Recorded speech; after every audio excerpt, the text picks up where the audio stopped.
All right, the latest on what is still tropical storm Humberto is it is getting strong, and the likelihood that within the next 12 hours it will be a hurricane. So probably waking up tomorrow morning to a better defined and much stronger storm.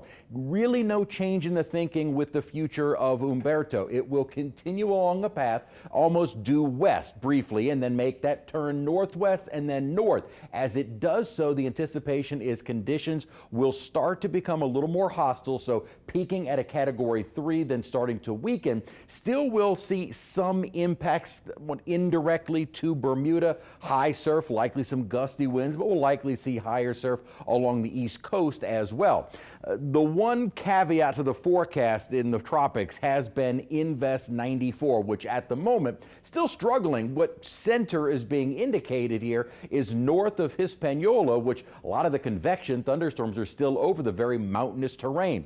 The thinking with this storm is that it will continue along a path over the Bahamas. Very flat islands, really won't disrupt the circulation, and we'll likely see some more organization. Look at the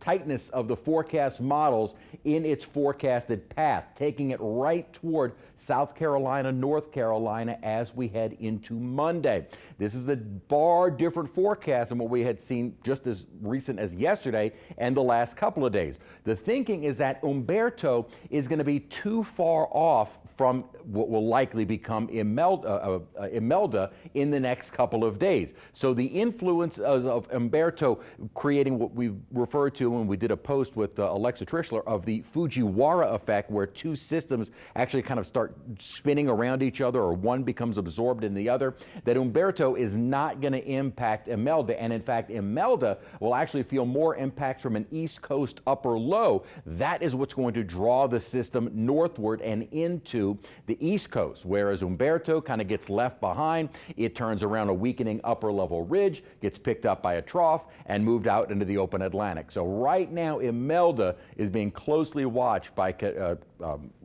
mainly the southeastern coast of the U.S. from Georgia toward the Carolinas. We'll see if that continues into tomorrow, but thankfully not a threat to the Gulf.